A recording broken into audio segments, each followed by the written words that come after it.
Jump on, grip it, mash it, catch it, in a end. I can really tell me why you love the BBC. They really tell me why you love the BBC. You know I'm a youth and you're subconscious. Black Pirate Radio beamed across London. The transmitter is rigged on top of a tower block. It's amateur, it's illegal, but it has an audience, and pirate radio stations are a growing problem.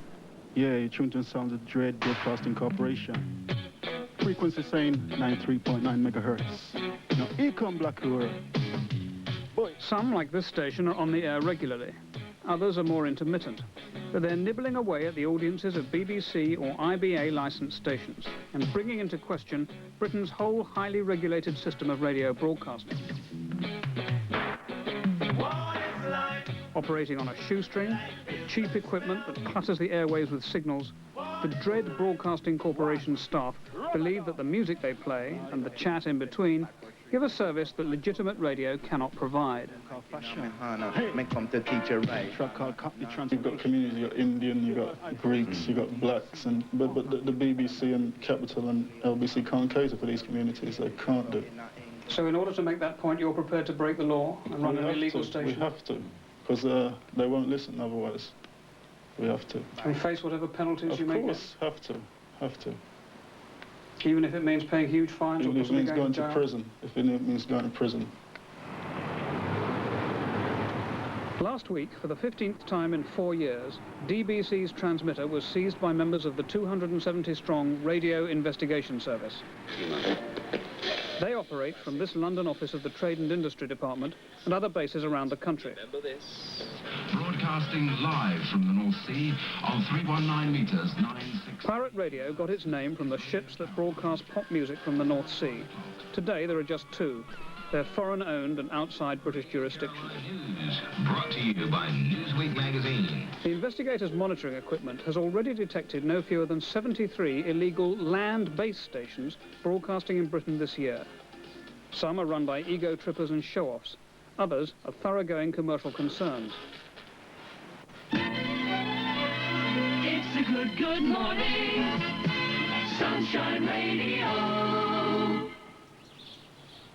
This Shropshire field is home to the powerful transmitter of Sunshine Radio. The security precautions are to deter the investigators. The equipment is housed in the caravan. The actual studio is in a farmyard building. Sunshine Radio music. A reminder that you get a chance to phone in and win on the pop quiz around 12:45 today. It's now 12:20. Sunshine's diet is pop music and local tidbits.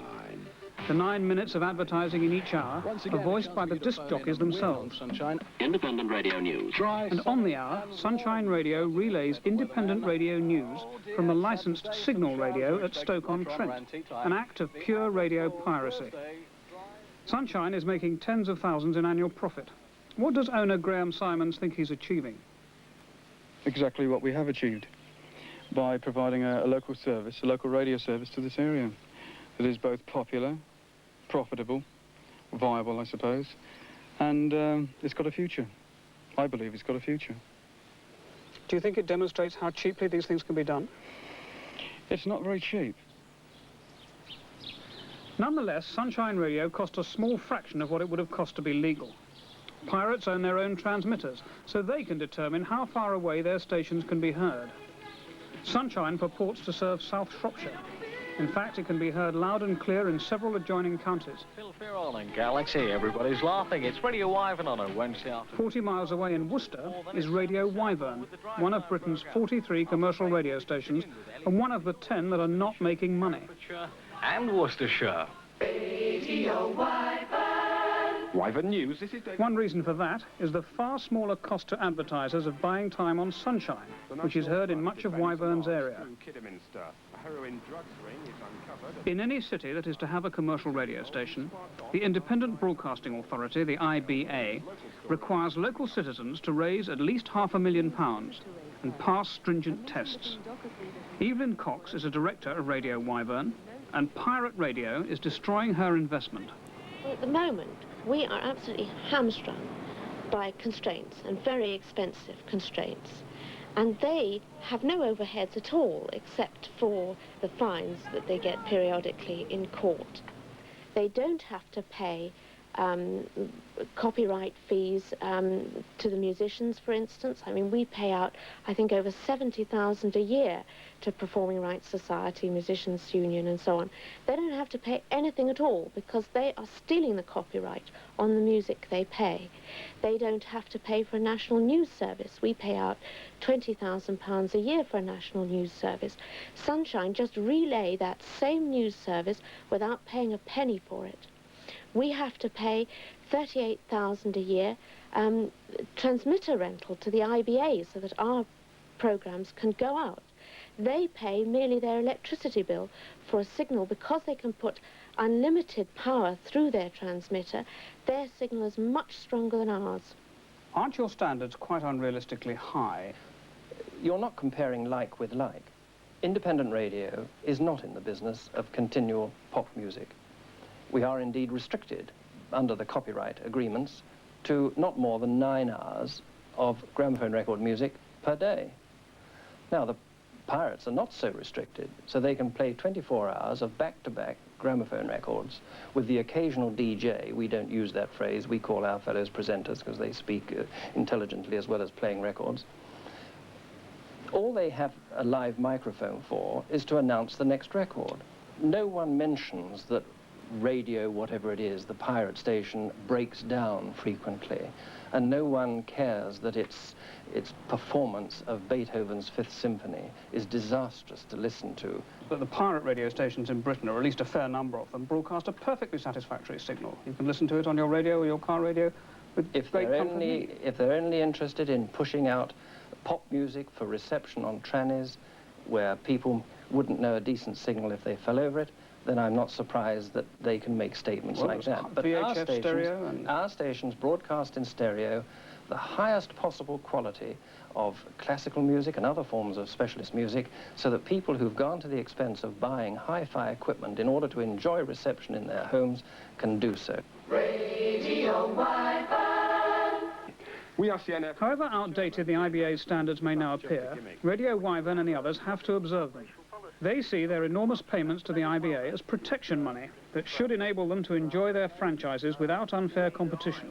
I've been out into this area and I've asked a lot of small investors to take a stake in their own radio station. They were sold the proposition on the basis that we would have the franchise for this area and that franchise was protected by law. And it does not appear to be protected by law. But some pirate stations have been jumped on decisively. This is the entire staff of one of them, Sheffield Peace Radio. They're scouting for a suitable transmitter site on a hill overlooking the city. Their last transmitter was seized only 8 weeks after they had begun their weekly 2-hour programme of music interspersed with left-wing political material. A new illegal transmitter will cost them only £200, and they aim to resume broadcasting soon. They're already recording tapes to be transmitted from a car stereo out of doors. Sheffield Peace Radio is the truly independent, guaranteed non-government radio for the people of Sheffield.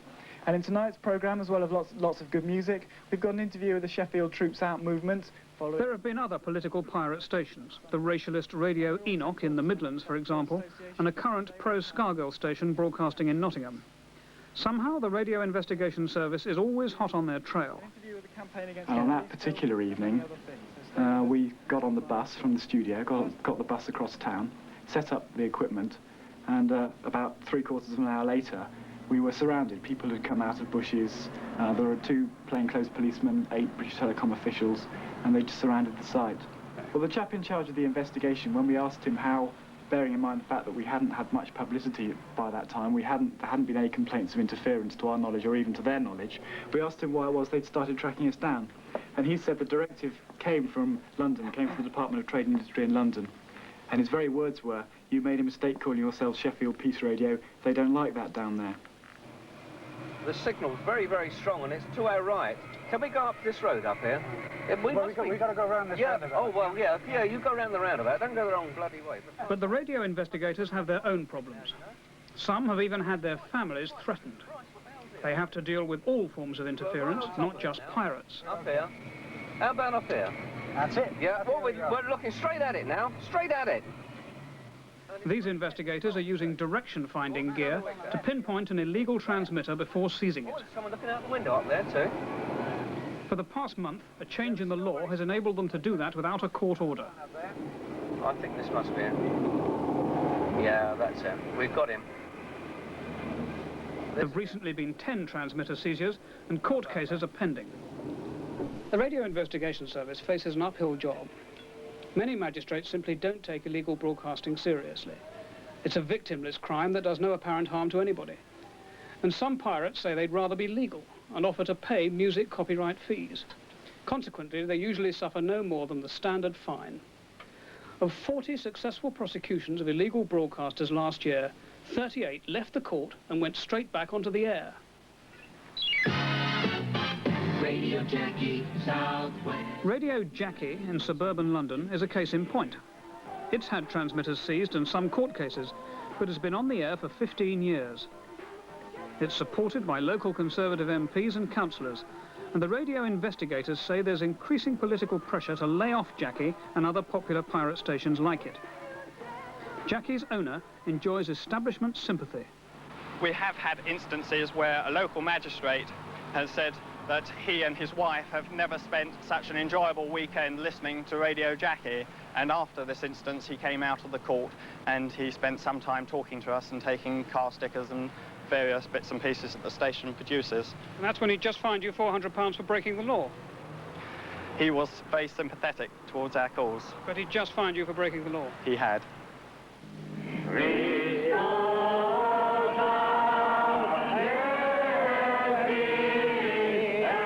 At St John's Greek Orthodox Church in North London, Archimandrite Leontis has his Sunday service broadcast each week, illegally. It goes out on London Greek Radio, one of 3 Cypriot pirate stations. They had their 30th transmitter taken last week, but went straight back on the air. The station is financed by advertising, but serves a linguistic and cultural minority. The majority of our old people cannot speak the language, and they feel completely isolated. They haven't got friends and so on. And therefore, the fact that they listen to the Greek Orthodox service every Sunday, the fact that they listen to the music and about the history and about the culture and about mythology, which we have programs about, I think they keep them together, and it gives them some kind of happiness. Would you rather be legal? Would you rather be licensed? Well, absolutely. I mean, save all this fuss and running around, having the police and the trade and industry people chasing you every day, preferably to be legalized, yes.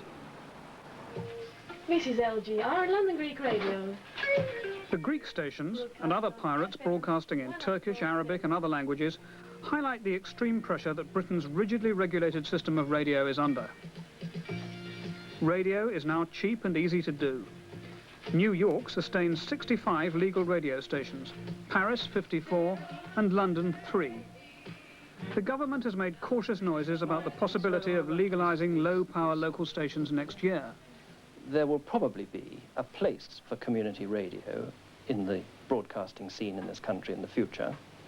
For smaller commercial radio stations? Yes. If we're talking about large pirate stations, then the IBA has considerable interest on behalf of its contractors to make sure that if there is such a development, then the ground rules are exactly the same for everyone.